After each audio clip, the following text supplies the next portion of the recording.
There you go. Perfect. There we go. Just so we can line it up. She's like, wait, snap. I can't. I feel I like, got no thumbs. You know? surprise, I have no thumbs. I cosplay with no thumbs. All right. Welcome, guys, to S.N.O.T. Today we still got Jesus. Sup? And then today we have a special guest. Go ahead and introduce yourself. Hey, my name is Allie Williams, and I'm originally from Florida. I cosplay and run a business. There you go. She's a business person. This is a business entrepreneur. Woman. That's it. What's up. She's an actress, a cosplayer, and a YouTuber. She does so many things. It's incredible. And entrepreneur. She's all of the above, folks. So, Yay. How's your day going over there? Pretty good. I was having some really amazing dreams. I was like, I'm trying to piece it all together now. But I remember there were mermaids, and there's this really big building, and I was like climbing outside of it, trying to escape these people. I was just having a grand old time. And I like got some solid sleep. So what were you doing the night before to have dreams like that? Right? She's like, I went swimming and then a skyscraper.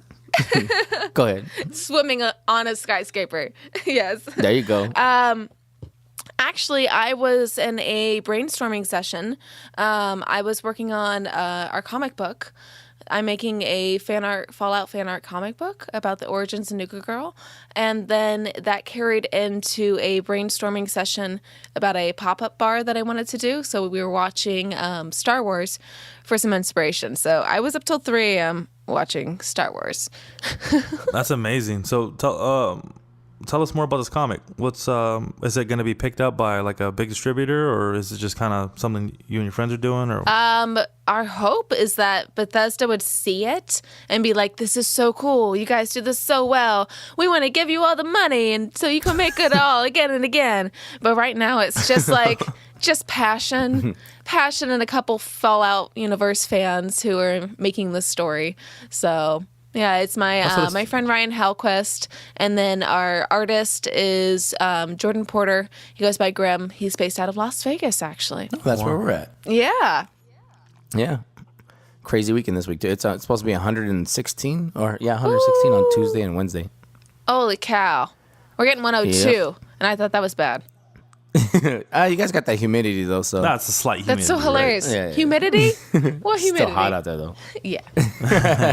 Humidity is crazy. I remember when I was living in Brownsville, Texas, a long time ago, and it was 80 degrees outside, but because of the humidity, it felt like 115. It was just so heavy.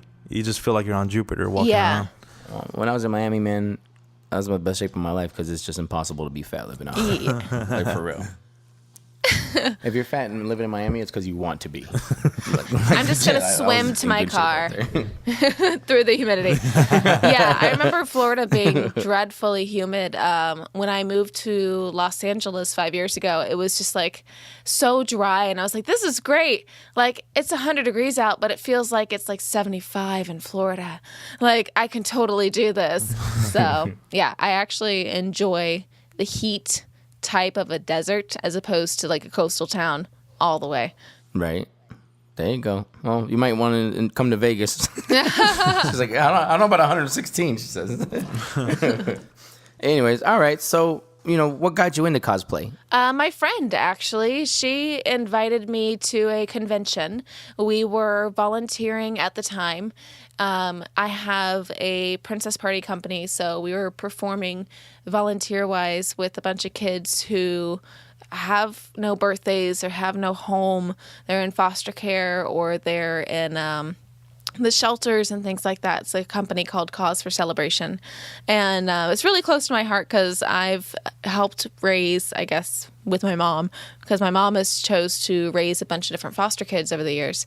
So I was like, oh, yeah, I want to kind of continue to give back. And so I was volunteering. We were dressed as Anna and Elsa. And she's like, hey, since we're already dressed up and it's just down the street, let's swing into Long Beach Comic-Con. And I was like, I don't know. Those guys are weird. Like, that's not my thing. Like, I'm not going to fit in. Like, I don't know. She's like, let's just go. And so we walked in.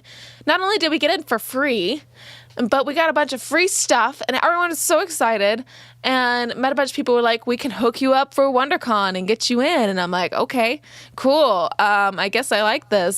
So it was. These are my kind of people. It was a big hit. Yeah. See?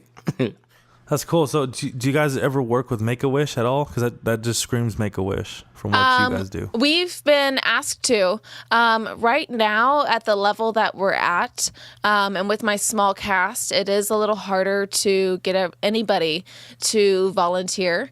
So I offer my services for free, but not everybody can do that. So it's like, oh, I'm sorry, you want a superhero, a male superhero, I can't do that, so I have to pay the guy. So it doesn't always work out that we can work with Make-A-Wish, but they have talked to us. We have volunteered in a bunch of different other ways, not just with Make-A-Wish. That's cool. Well, maybe somebody listened, maybe they just heard it and they're like, you know what, I would do that. And then, then later on when they get all your link information, they can hit you up, and then there you go. If you're a chiseled man and you love Make-A-Wish, let's do it. Yeah, chiseled, heavy, doesn't matter. I mean, as long, maybe somebody's listening and they're like, hey, I would go help out and do that for that kind of cause, and maybe through this, maybe you'll find somebody. So that'd be pretty dope if that happens. Like the 501st, man. Those people volunteering their time and again. Like I've recently met them when I went to my first convention as a guest, as like a cosplay guest. I got invited to a convention. I was like, I'm dying. This is unreal. I went up to Canada for it. I'm like, all right, paying my dues. Oh, wow. Like they're going to put me up in a hotel, but I got to get there. Okay. And didn't like make any money like directly from them. They just paid for my hotel and then whatever I sold.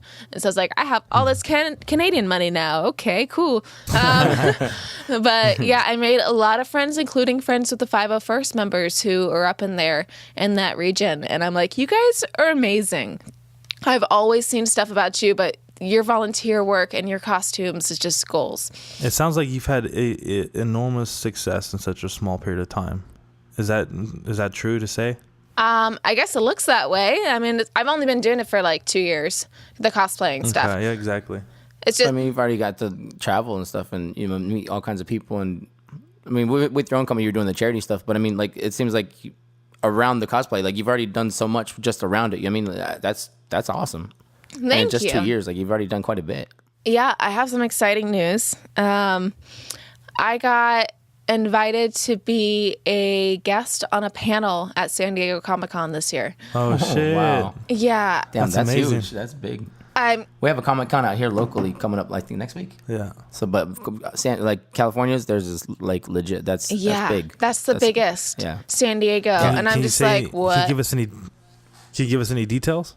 It's on Creative Process. I am not sure if they've solidified the title and or location and or if I can say it yet. So yeah, just look for my name in that big book. That's amazing. That's good stuff. Yeah, we'll keep a lookout. I mean, that's a really big thing to even be a part of that convention in any way. It's the biggest one, I assume, in North America. So that's amazing. So since you have all kinds of different characters, who's your favorite one that you like to dress up as? Oh, I just hit a button. Crud, what just happened? A little pop-up just came up. Hold on, guys. I don't know if you can still hear me No or worries. why You're that's good. not. I can hear you. Can you hear us? Ha ha ha ha ha ha ha. You got it? Can you hear us? I did it. I don't know why I was like, hey, you want to switch over to using that mic? And I'm like, yeah, that should be working. Yeah. All right. We're back. Yeah, you're good at charades, though. 'Cause I'm surprised you picked up us all. You're like, you can hear me? I was like, yeah, that's what's up. She's on my team. We play You know charades, sign I got language? it. I don't know. I was just okay. kind of going with whatever worked in my mind. Yeah, I definitely know American Sign Language. Growing up in St. Augustine, Florida, we have the Florida School for the Deaf and Blind, which my mom works at. So one of the foreign languages they teach in our high school is American Sign Language, because you must learn how to communicate with the deaf. They're your neighbors. So yeah, I know sign language. So that little bit of sign language like you did was, even though it seemed like simple stuff, was very close to real words. What it actually is? No joke. That's crazy. Yeah. It just seems there was a lot involved with you. Hold on. That's really cool. I got a question though on that because you said American Sign Language. Is there like Japanese Sign Language and like different ones? I thought There your sign language is. was all the same. No, so it's different. I wish. Yeah, it's just like any other language. It's a little kidding. different. And it can even be different with accents too, which is so fascinating. There's things called home signs, and it's like kind of like you have a language with your family. Like, oh yeah, that's our slang. You know, that word means this. And it's like, oh, I've never heard that word. Well, we just use it at home. It's the same way with sign language. So... yeah, I never thought about that. That makes so much sense, right? See, that's that crazy. makes so much See, sense. this is stuff that when people watch her, they're like, oh, damn, she Nah, knows damn, this, she like, does that, she knows sign language. just Like, everything. See, now people are learning more about you. They're like, damn, that's what's up. On the note of you dressing up as so many people, who is your favorite character to dress up as? gosh, it's so hard. People ask me that all the time, and I'm like, I just really enjoy dressing up. I have to say it depends on my mood. Now that I'm thinking about it, because usually at conventions, I'm running on some kind of caffeinated beverage, and therefore playing Ariel is super like easy and fun since I've been doing that for a while. And she's always been really close to my heart. When I was a performer in the Disney parks, I never got to play her because I was told I was very naturally graceful, and I'm like, I don't understand, it's acting. Like, give me a chance. It's like, I get that the role I'm playing is very graceful. It's like, so you're saying I do my job too well. So I never got to play her in the park. So after I was done with my Disney days, I was like, I'm going to play her all the time in cosplay. This is going to be great. And then Nuka Girl is so unique, and people get so excited about her. And I made that costume from scratch, and it was so challenging. And people love her even if they don't know what it is. And yeah, I really enjoy her playfulness, and yeah, she's just super cool overall. You said that was your most challenging outfit. How so? Can you describe that process? Yeah, I have mainly done sewing with my cosplays and creations, some kind of crafting stuff here and there, but not too much. So I've never made like a prop before. And so it got that backpack, that air tank jetpack thing that she has is a lot of her costume, and then the helmet too. And I'm just like, I don't know what I'm doing. And I really didn't look up any tutorials on it. I was just kind of like, I'm going to go to the craft store and see what I have to work with. I'm going to go to my hardware store and see what I got. And I made the backpack, which are like the air tanks, out of 4 plastic bottles. And I covered them in layers of spackling and Mod Podge and spray paint. Wow. And it worked. Yeah. There's something on your thing that says that you were in a body cast and then you almost blacked out. Oh my gosh. Yes. So I have a cosplay that I want to make that's on my like dream list, and it requires full body armor. And it's very organic, and I want to make sure it looks as close to the actual image as possible, because I just want to challenge myself. Usually I'm like, I'll have some creative freedom, I'll make it my own. But this one I'm like, I want it to look like I just walked out of the movie. Like, yes.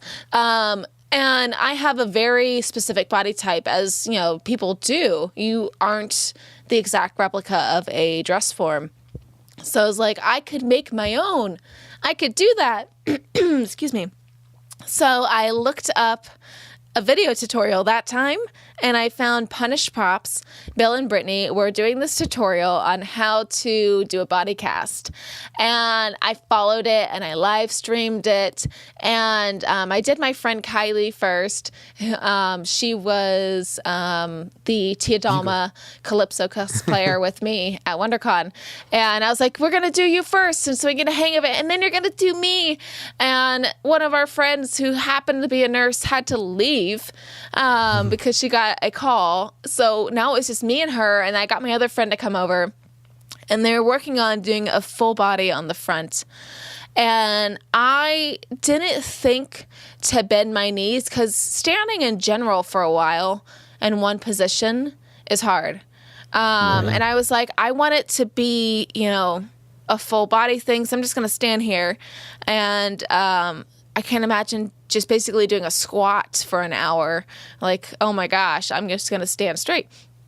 So they get to around my ankles with the final first front part. And I start to feel a little weird. And this is all, mind you, being live streamed. So there are people chiming in on occasion and being like, oh, what you guys up to? Like, that looks cool. Like, I'll make sure you don't miss that spot. So it's super fun. And then I'm like, oh, crap. Because I've blacked out a couple times before. I think I have low blood pressure or something. Anemic. Well, I don't know. Heck if I know or care. And like, just know when the signs are going to happen. And I knew, I was like, I'm very close to blacking out. And I was like, okay, you guys got to move faster. And they're like, okay. And then I was like, and I just made noises. And they're like, what? And I started wiggle because I'm standing all completely straight. I started to wiggle. They're like, what are you doing? And started freaking out. And I was like, I got to just brace myself. And then I was like, get it off me. I was like, I need to sit. This is bad. Guys, I'm about to black out. And that was the last thing I remember. Oh, damn. And apparently I just fell backwards and my friends caught me. Okay, good. Kylie is the toppest level of Girl Scout. So that was awesome. And I learned that about her that day. But they as I fell, they pulled the plaster mold off of me, and then I woke up in the dining room rather than in the kitchen. And I'm like, how'd I get in here? Oh, that's interesting. It was very scary. Very scary. Yeah, for sure. That's super crazy. To think, something like that could really just put you out. And you imagine there's guys and girls who get really, really crazy with the armor and with how much it weighs and this and that. And they have to have, if you're wearing something that someone has to help you put on, I'm sure there's a lot of risks that come with that kind of stuff. Yeah, I still want to continue to make that because having a full body cast would be like having my own mannequin of my full body to build cosplays on. It'd be so much easier. You can just drape right away onto it. You can build onto it. What's crazy is that 2 weeks later, when I went up to Northern FanCon in Canada for my first convention, as a guest, I met Bill and Brittany of Punished Props. They were there. And I'm like, hey, are you guys the people who did the tutorial online about the plaster body cast? And yeah, that's us. I'm like, hey, want to hear a story? And they're like, oh my gosh. Hey, by the way. Yeah. There was nothing that said that you can't do a full body one. And they're like, oh my gosh, I'm glad you're okay. And crazy enough, what day is it? It's Sunday? You know what day it is. Yeah. I think it's Tuesday or Wednesday this week. I am meeting up with them here in Los Angeles, and I'm doing a video tutorial with them for their YouTube show as me, and then for the final here's what we made kind of thing, I'm going to be Nuka Girl because we are working on a thirst zapper, making a thirst zapper, so a tutorial for that. I'm so excited. Yeah, I made friends with them after telling them this tragic story, and I guess they were like, okay, you're cool, yeah, or they felt bad and they wanted to have me on their show. I don't know. But they're huge Fallout fans, too. So that kind of works, because I was going to say, so how much has your life changed since you've been, an active cosplayer? So now that you say you've made new friends and, them with them, and you've seen parts of the world, Canada, so what else, how much has it changed in just the 2 years? It's really... It feels right. I feel like this piece of my life has definitely played really well into other parts of my life and my other skills, and it's just feels like it's helping everything. I know with my acting here in Los Angeles, it only helps to have a following of some kind, and I hear my other friends saying oh man, my agent's you got to have followers. And I'm thinking about buying followers. And I'm just what? And we could talk about marketing and how to get there. And and some people like are missing just one little piece. Like my friend last night, I was talking with him and like, well, have you tried like actually being active on other people's pages, like giving, and just thinking like, you know, I had a person the other day who was like, yeah, I followed you because you liked a couple of my travel photos. And I'm like, cool. Like, that's how it works. So yeah, it's crazy to see how it fits in. Like, I've always been sewing. I feel like I started sewing when I was like in 3rd grade. Ooh. Sorry. She's like, ooh, somebody got a message. Yeah, I feel like I've been sewing for quite a while, since I was like in 3rd grade. So the fact that I'm continuing to sew and make things now is pretty exciting. I have my business mindset, which ties in really well and actually works very well with my like kind of personality at conventions. I sometimes end up being a little mama bear, just kind of keeping everybody on schedule and wrangling all the cats and defending them if the dogs come around, that kind of thing. So, yeah, there's a reason my name is OnlyAliCat. So, yeah, it's worked really well. I mean, like I said, I went up to Canada. And now it looks like I might be going to Mexico City for their big convention, La Mole. How's your Spanish? I'm trying to get into like other countries for conventions because that would be amazing to see the world. Yeah, the reason I got into acting was because I like to dress up. I like to play make-believe. I like to see the real world. I was in theater for a little while, and it was, I think, my first year of college at Florida State University in the theater program. In the middle of the first audition, I had an epiphany. And it was like the general audition. You're supposed to present 2 minutes of your work, like a minute of this monologue and then a minute of this one. And like halfway through, I was like, I don't want to do this. And it was like, I was totally fine when I didn't get any callbacks. And then I went over to the film school and I'm like, I'm going to audition over here. And I did like 20 films over the 2 years. So, yeah, it's just like, I'm trying to think where I was going with this. Like, I swear I haven't had coffee. And then I'm like, oh wait, yeah, I haven't had coffee. So yeah, the world of, there we go. The world of film allows you to be in location and see the world. And I was like, that's what I want. I was like, I love using my imagination. I was like, but I want to be in the actual locations while we're creating whatever it is we're creating. So I want to do film. I want to do TV, stuff like that. So, yeah, the fact that cosplay allows me to dress up, to play make-believe, to travel, to see amazing places, like, it just fits right in with everything I already want. It's amazing. So thankful. Well, what's crazy is, like, I kind of live by, it's a quote, but I'm going to butcher it if I try to remember it. So essentially what it is, it's like you can have anything you want in the world if you help other people get what they want. Right. Yes. So I feel like that's like your lifestyle. I mean, that's what you've been raised to believe, and that's what you've been doing, and you got nothing but success. And I feel like that's what separates successful people from unsuccessful people, is they're willing to give rather than receive. Right. It's like at Christmas time, you know. Yeah, I have more fun giving people presents than actually getting them back. You know, and I feel like that you're a happier person if you just think like that. And I'm glad that's all worked out for you so far, because, I mean, you've been doing it for 2 years, and it sounds like you've been doing things people can never even dream of doing, you know, that are doing it for 10 years now, 12 years now. So, you know, congratulations. It all sounds amazing. Thank you. Yeah, I've been very fortunate, especially this past year. I remember at the beginning of the year when I was in the middle of my world trip, I took 2 months off and had my receptionist kind of run the phones and emails like 14 hours a week, and kind of gave a bunch of costumes for my performers for my Princess Party company. I was like, all right, I'll see you guys in 2 months. I'm going to go travel the world and circumnavigate and go to 10 different countries. It's going to be great. And I did it. And in the middle of that, I was like, I got to make New Year's resolutions. I was like, I'm and Sydney, Australia, waiting for the biggest fireworks show of my life. This is on my bucket list. I was like, oh my God, I need to make some New Year's resolutions.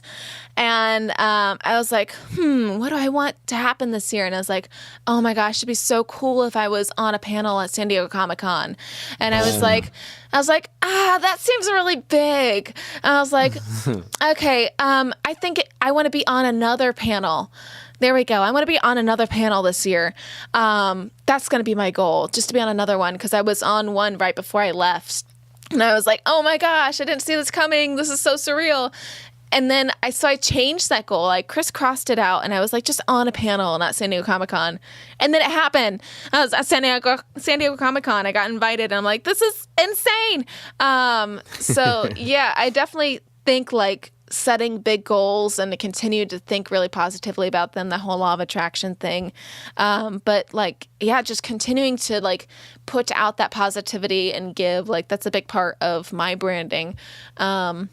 And I just actually posted about this yesterday. I was like, let the negativity roll off. Like, yeah, just focus on the positive. And there's a reason why I just block haters rather than giving them any attention is because I just want to keep things positive. Because even like calling somebody out on their negativity can draw attention to that and magnify it. And I'm just like, nah, I'm good. Like, and some people wait for you to do it. You know what I mean? Like they wait for that negative shit. They're like, come on, feed me. And then once you do it, then they're like, yes. And then they just want to go back and forth. And, you know, that's what they strive on. I get that because I've been there, but it's not like about negative things. It's like, I want to talk about politics, or I want to talk about this hot topic, whatever it is. And like, please, let's have an actual like interesting conversation. Let's have a debate.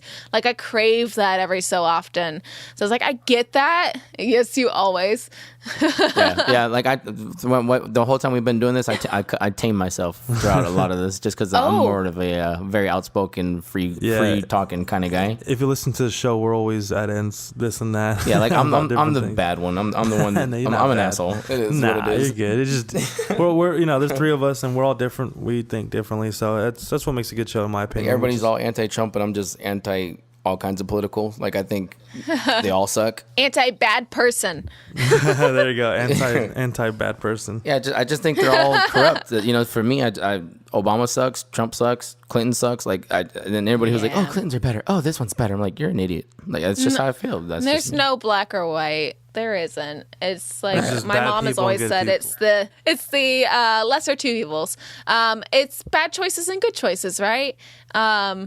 And who's going to hit it out of the park the whole time?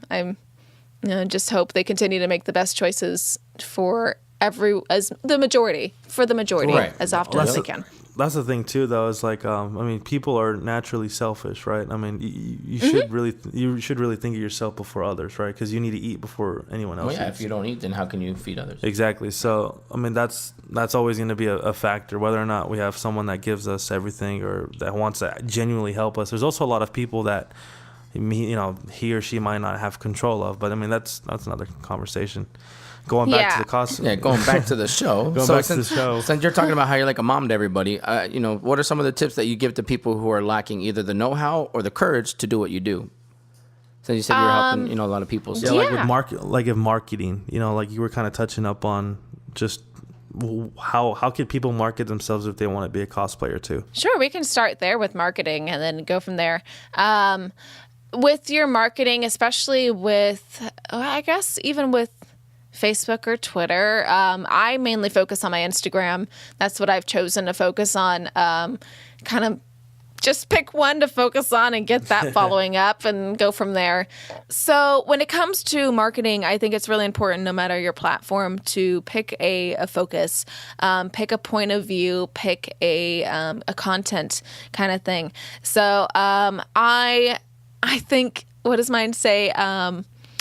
Crazy hair or fun hair, cosplay, cats, inspirational and princess stuff. And that's a lot of stuff. Yeah, that's a lot of stuff. I was like, that's a lot to remember. But that's what my bio says. And I was like, that's kind of a reflection of my personality too.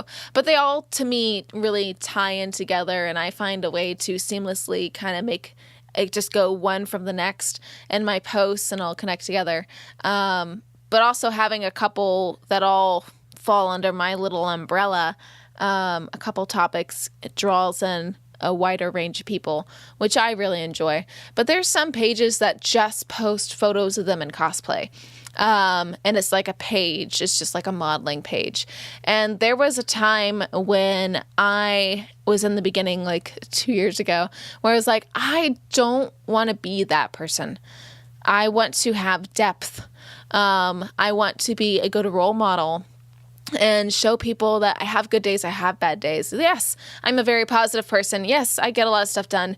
But there are days that, I struggle. And what I've really loved what Instagram has done recently is they've created the story element. I actually deleted my Snapchat the other month. Oh, man. Might as well, yeah. Yeah. Snap what? Yeah. Snap what? I deleted my Snapchat because Instagram created the story element, and now I'm just using that to share a lot of more personal peeks into my everyday and my life and my different mood fluctuations, which is totally human and normal. And I think it's really like helped me connect with my fan base a lot more. And just general stuff like posting twice a day, making sure you're using the right hashtags to get the right people, not spamming by signing up for all this free stuff, which is totally out there, and you could definitely tap into that, but choosing stuff that you're like, oh, like I do care about this and this ties in with my brand and I like it, so I will share about it. There's a bunch of different sites out there, pages on social media that they share other people's stuff. Like that's what they do. So I have a list. That's how we found you. Oh, really? What Kinda. page?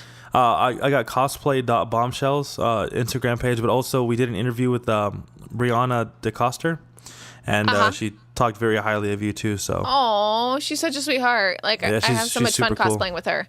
So finding whatever your focus is, finding those pages that share that stuff. Like I have one for cosplay, I have one for traveling, I have one for fun hair. Like I have a bunch of cats that I follow.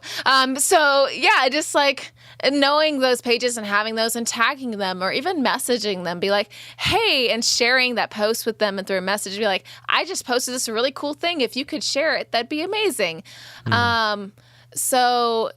And then I've made really good like contacts with like Comic Tunes. Brandon is his name. One person runs that thing, thousands and thousands of followers, and he loves my stuff. And he and I made friends through a live stream one day. I actually learned his name and chit-chatted with him, and I'm like, oh, this is awesome. Like, I'm now friends with somebody who runs one of the biggest pages for comics and cosplay on Instagram, like, and he shares my stuff. So that's a big pointer for sure. But just staying consistent with it, because you see it.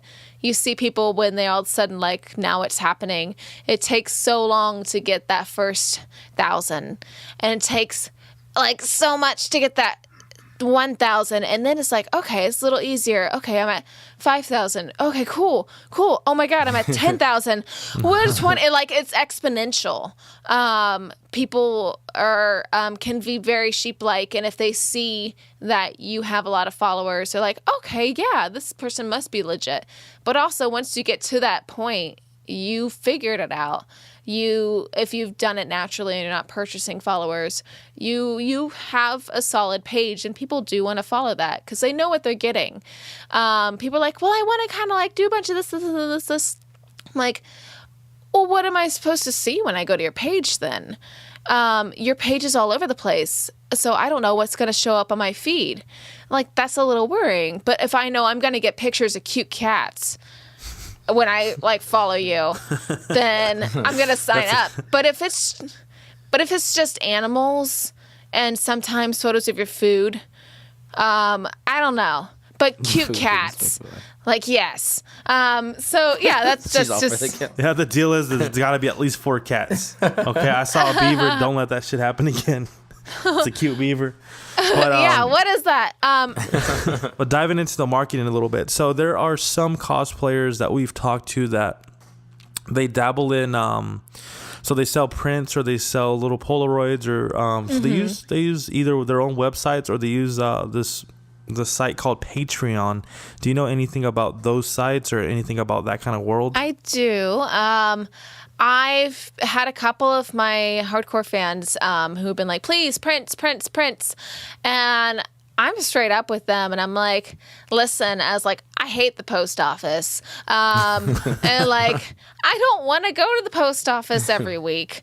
And I said, if I do get to the point where I am selling prints online and just my own store, not through Patreon, I'll get to that in a second, then I'm going to bulk them. I'm going to batch my production of it.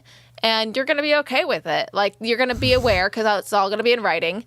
But that's what you're going to get. Like, around the end of the month, you're going to get that package with your prints and stuff for the month.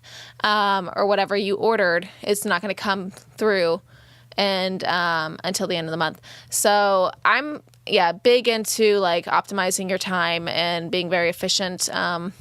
And going back to what you said earlier, even being selfish with your time, but being very communicative and upfront about it and being like, listen, I would love to. That sounds amazing. I want to see you. And I said, it's a busy time. I said, I can't take time away to go do that. But how about you come over and bring one of your projects you're working on and we'll have a creative night. We can be creative together and catch up. I do that a lot, especially when it's really busy. I'm trying to pull it back. My brain is all over the place today. No, totally. I mean, everything's got to be somewhat mutually beneficial, right? Like, yeah. So my thoughts on Patreon. I, again, don't like the post office. And back before Patreon went through an upgrade and changed it so that you can choose not to show your numbers to the public, I got to see people that were close to me that I was like, okay, this is how much they're actually making. And then I got to see people that I didn't know who are really, really big. And I was just like, oh, they're making a lot of money. But then I was like, well, let's break it down because I'll business break it down. And I'd be like, well, how much are they really making? It says, sure, they're making, 10 grand a month, but are they making 10 grand a month? That's just their net. Like, what are they making in profit? How much time are they spending actually creating all this content that is just for these people who are paying money? How much are they making hourly? Are they enjoying it? Like, I just went through all that and I decided that it wasn't for me.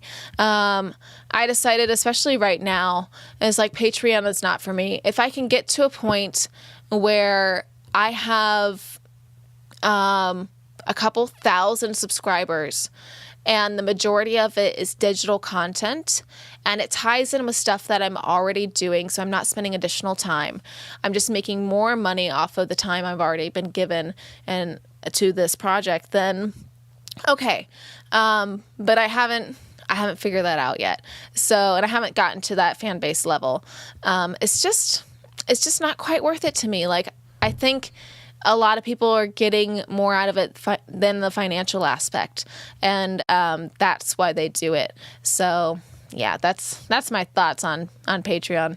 well, that is such a very smart and business like breakdown. Like that's just real impressive. And that makes sense. It's like some actors, right? Like they get paid a lot of money, but if you think about what they do and how much they have to actually give to get that job or be on the job and this and that, it's like, how much is it? Could you just work a couple, overnight shifts and make the same thing? Really? Just because you make bigger, the more money you make, the more problems you have, right? Like you got bills to pay, you got this and that. Yeah. Right. You Plus got to you're putting in more really time. love what you're doing. You got to love the process of whatever it is that you're putting your time into. And I guess it just came down to I didn't love the process of creating a whole separate feed for Patreon of content that was exclusive and limiting those people who can't afford it. It's one of the reasons why I started my Princess Party company business was because I knew people couldn't afford to take their entire family to Disneyland to meet the characters that they love. So I wanted to portray them in a way that was very accessible to that kind of financial, almost poverty level of people, which is really big here in LA. So yeah, I don't know. I think it would just be, my time would be better spent elsewhere. I want to touch up on that right after this question. So the question is for some people who do Patreon, there's a certain type of cosplay they do called boudoir. Have you heard of that? And what is your opinion on that? Booty war. I just came up with that. You guys can use it. It's the same thought that I have with nudity in acting. It's a slippery slope. Once you cross a certain line, people will continue to want more and more. And with nudity, there comes a point where there's only so much you can offer. So you start getting into a really weird place. And if you're into that, if you love like showing off your parts of your body, like my friend Stephanie Michelle, she is huge about body positivity and uses her body and her photo shoots to inspire others. And that's amazing. And she does like panels on it all the time. But some people are like, well, this is kind of like what people are asking for and paying for. And this guy paid me $20 for my feed. And he said that he wanted to see, more sexy stuff. So I guess I'm going to do it. And I'm just like, well, do you want to do it though? Like, this is overall your choice and it's your time.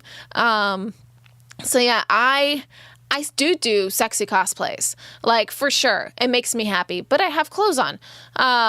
And like the photo shoot I did earlier this week where I'm running around covered in glitter and petroleum jelly in the middle of the desert, like that's going to end up in someone's personal collection and that someone is the photographer.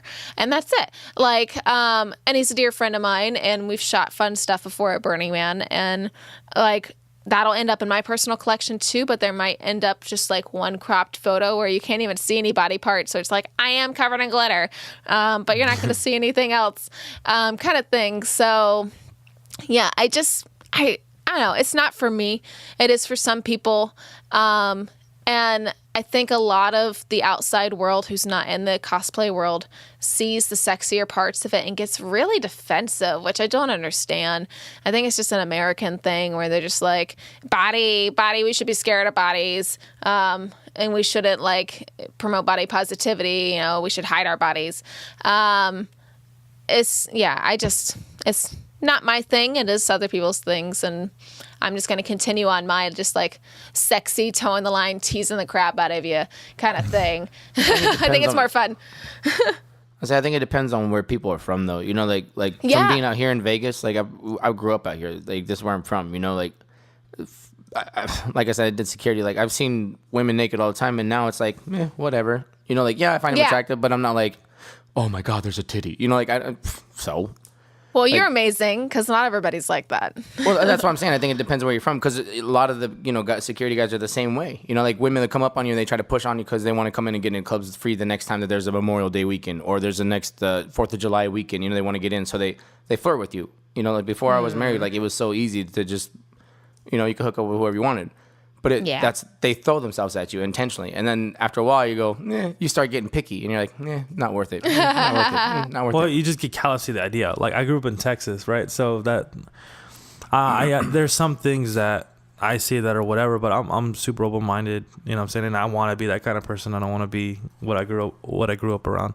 But you're totally right. I have friends out here that just grew up here and they're just so callous to the idea of just bodies and It's like growing up here and being a stripper, right? Like, okay, cool, you're making a lot of money now. Versus something I never got was when people are like, oh, she's in her bra and panties. It's the same thing as a bathing suit. Who cares? It's the same shit. Yeah, that's some crazy shit, right? I don't understand. Like a skimpy swimsuit versus just bra and panties, and it's like two completely different worlds, right?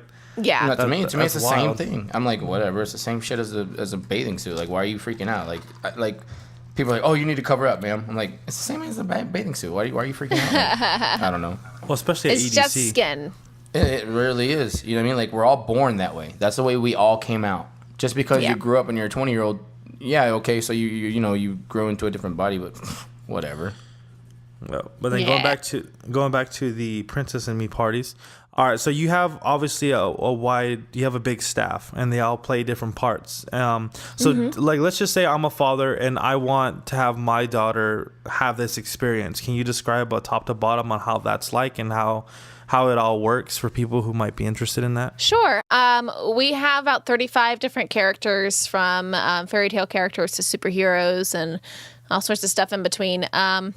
have a staff of about 13 different people, very talented and just as busy and constantly working on all kinds of really cool stuff. So really talented and sweet people.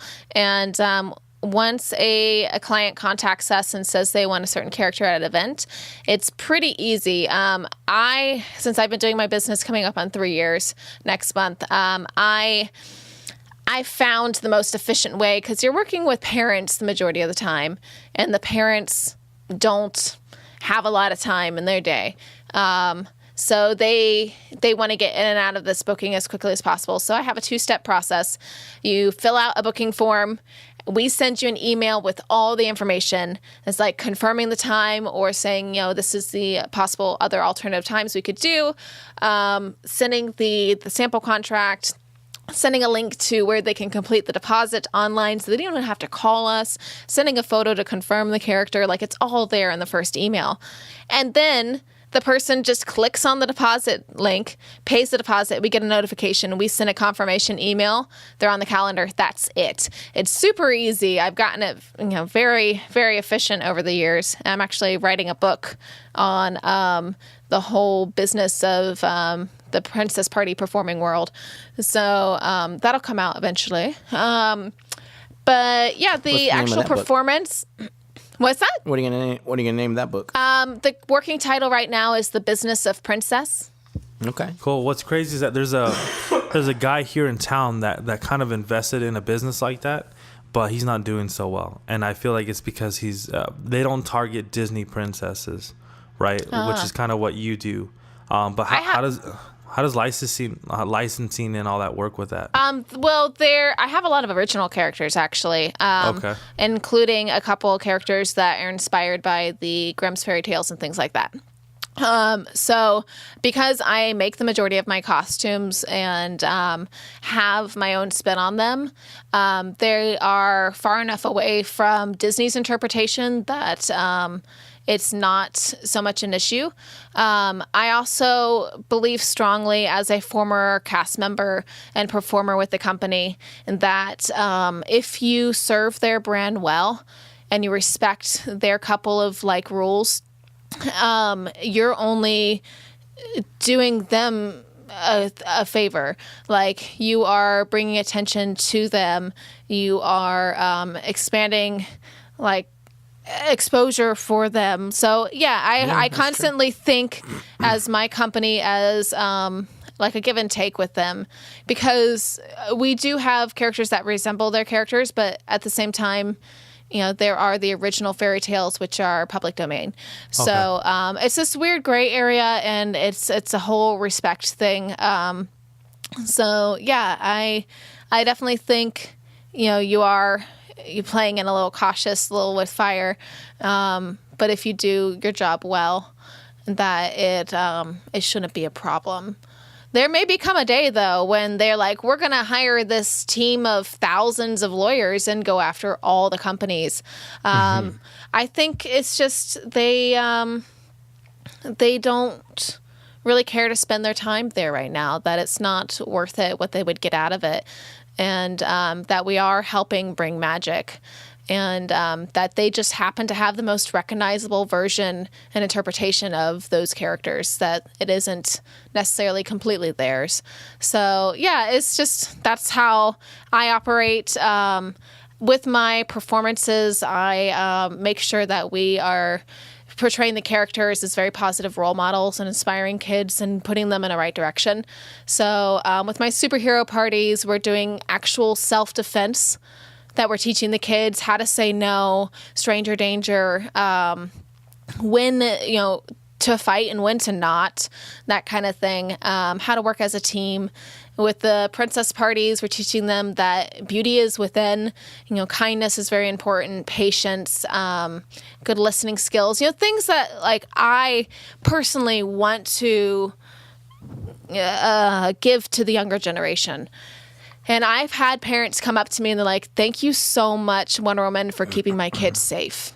And for doing what you did today. And it's like, oh, you're welcome. It's stuff like that that makes it really worth it. I think it's cool how much charity work you do. That's pretty impressive, man. It's admirable.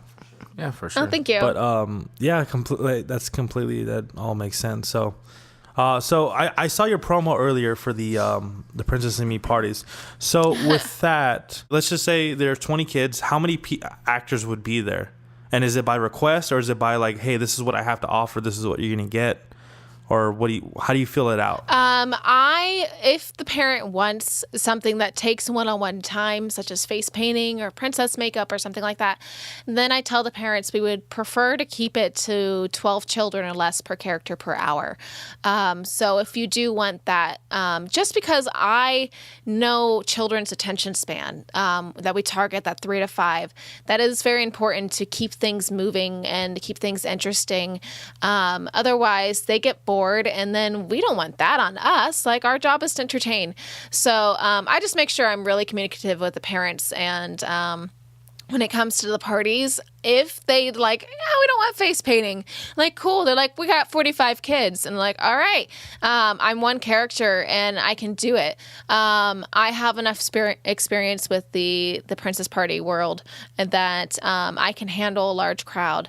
It helps that I'm a character that they love, so they want to listen. I'm not just some whiny parent that's like trying to put them in line. Like, I'm very compassionate, and I'm working with them. I'm flexible. So I follow requests, and I have this with the parents too. I'm like, listen, like, we can plan all we want, but in the end, it's a 3-year-old. So I want you to understand that it's their birthday party, and that's why we're here. So I'm going to show up to your party. And we have planned like these 5 things and said, and I'll make sure we get to your priority things. But if the kid comes up and is like, I really want to play hide and go seek. Okay, let me clean up and we'll play hide and go seek. Yeah, of and course. that's just how it goes. Because when a kid's having fun, you don't want to stop that. It's their birthday. Like, I get messages from parents all the time that's like, they're still talking about it. It's been months. And they love you so much, and I just want to say thank you. And it just warms my heart because it means that we're doing the right thing. A lot of companies will be just like, no, this is our performance, and we're following the schedule, and we're not flexible. And I'm sorry that grandma has to leave early. We can't do birthday cake right now. And it's just like, no, like, we're here to make you happy. Man. Yeah. Right. And that's called going corporate. Yeah, for sure. Yeah. Yeah. So have you ever what's next on the list? Like, have you ever thought about franchising this, or what's your goal with this Princess and Me parties? I have dabbled with the besides bringing happiness, obviously. Besides bringing happiness, some other goals for the future for my company would have to be not franchising, but just really specifying and getting my company running the most efficiently. I dabbled with the idea of opening a franchise business in the high desert, and because there's a lot of just money. We'll just leave it there. There's a lot of money up there in the desert. And they love to throw big parties, and they run in cash. So it's like they'll be happy to have you at their party. And I get invites all the time for up in that area. And I just, it's tough because I want to go and bring magic to that area, but at the same time, I want to do it well. Yeah, exactly. Quality. Yeah, I can't imagine trying to keep up with another business up there and trying to keep it to the same standards that I have for down here, because I'm here. I'm involved in my business. I'm performing a third of the parties. I'm answering the phones 3 days a week. Like, I'm here. So, yeah, it just wouldn't work, I don't think, if I franchised. I have played with the idea, though, of advertising it this way, but being like, we will be here for this weekend, and sending 2 performers up to that area, putting them in a hotel, and booking out, like, we have an 11 o'clock, we have a 2 o'clock, we have a 4 o'clock, like, and blocking out times and being like, we need at least 8 bookings for the weekend in order to make more than what we would down in the area, and sending a track up to that area, and just being like, this is when we'll be here, so everyone, that's amazing. Like a tour. Coordinate. Yeah, touring with my company for sure. Yeah. But just beyond my service area, because I only go up to 50 miles, and even that last 40 to 50 miles, my performers are like, oh my gosh, do I really? And I'm like, I feel you. And I'm like, I feel you. Driving 20 miles out of your way in LA, it can sometimes take 2 hours. So it's hard. I do want to eventually have my business like running and me just going in for like a half day on Monday for pickup or for drop off of supplies from the weekend, kind of like fixing everything up. And then on Friday to give the supplies to the performers and to kind of like do any kind of like repairs and things too then. So I would like to have my receptionist working full time. Like that's my next big level. Right now she is working 2 shifts a week. So we're only open on 5 days a week, and the weekends I'm checking the phone just to make sure no emergencies are happening. But yeah, I would like to have her working 5 days a week so that I could continue to do whatever else I want during the week, whether it's conventions, whether it's photo shoots, whether it's taking time off to travel. And yeah, that's the next goal for me. Well, that all sounds amazing and wonderful, and Thanks. you just come off as a smart and a thankful person. So, where do you see yourself in 5 years? As being the last thing to ask, what do you see yourself like? Do you see yourself as an author, as just still being successful with Princess and Me, or do you see yourself more into the cosplay model world? Where do you see yourself in 5 years? Yeah, you got so many things that you got going. I mean, it's like take your pick right now. I know, right? I see all of the things. Yeah. Aerial style, yeah. That's what's up. I This is definitely, Dinglehopper. yeah. I've got 2,000 now. It's been 5 years. So I imagine in 5 years that everything that I'm currently working on will be much further along, and I'll be probably transitioning into the next phase of goals. So I'm working on possibly opening another business right now, investing in designing another business, a pop-up bar. So I'm imagining that will have had a nice run and been successful. I'm imagining I'll have been on a couple made-for-TV movies, maybe even a real movie like in a movie theater, probably a couple guest stars on TVs as far as acting stuff. My business will be running itself, and I won't be performing anymore because you can only play a early 20s to late teenager for so many years. So that'll be running itself, but I'll have so many parties that it'll be a financial source. So that'll be great. I'll definitely have my book out by then, 5 years. And people will know me for that. And cosplaying, I'm imagining I'll have in 5 years definitely have reached 100,000 and have been touring for several years, going to conventions around the world. I imagine I'll have a house by then, a couple cats. Yeah. Yeah, that's where I see the next 5 years. You know what? That all sounds achievable, especially for someone like you, and I hope it does happen. And please keep us updated with everything. We'd love to read the book. I'd love to just know anything you're doing. I already follow you on Instagram, so. Yay!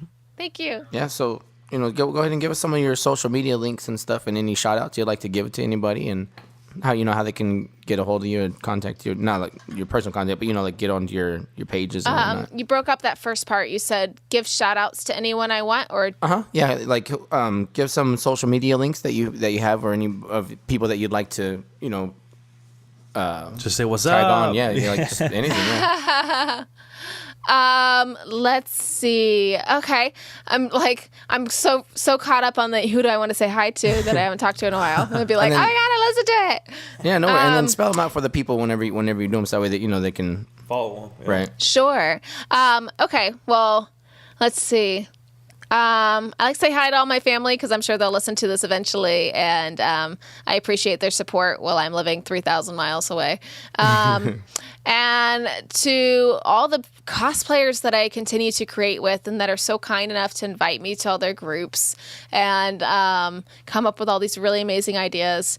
To all the fans who continue to spread the positivity, who find the light in things rather than commenting negative things and being aware of other people's feelings on the other end of a computer. And as far as my social media stuff, I would love you all to go and follow me on Instagram if you're interested in hearing more. That is where I post the most. My Instagram Post is... the most. That's awesome. Post the most. Postest with the mostest. My Instagram is OnlyAliCat. So that's OnlyAliCat. Cat. Meow. So, yeah, and my Twitter is ALIACTS, AliAx. I don't know why I guess it's just because I don't use it. It's just mainly for my acting stuff. And then my Facebook is under my real name, Allie Williams, and you can also find it as OnlyAliCat. And yeah, that's the majority of it. But Sweet, yeah, That's and I'll Instagram. post for sure, and I'll post the links underneath the description and stuff so people can follow you. Yay! But cool, thank you so much for everything, you, thank you. You're more than welcome to ever come back on the show just for the hell of it. Where we have deep conversations, where we have stupid Yeah, conversations. that's the whole political thing. You can say whatever you want. Like, there's no filter on it. Trust me. You just get Yeah, to be we you literally just pick 3 or 4 random things to talk about on the internet, and we just go at it. and just have at it. Like I said, I'm the asshole though, so we'll see what happens. Oh, and I do have a YouTube show if you guys like hearing me talk. I have a YouTube show called The Drunk Cosplayer Unboxing Show, and it's exactly what it sounds like. I invite my cosplay friends over. We're dressed up. We drink while we interview each other, and then once we're drunk, we open my mail. So it's great. It's great. That's awesome. All right, take care. Take care. Bye. All right, bye-bye.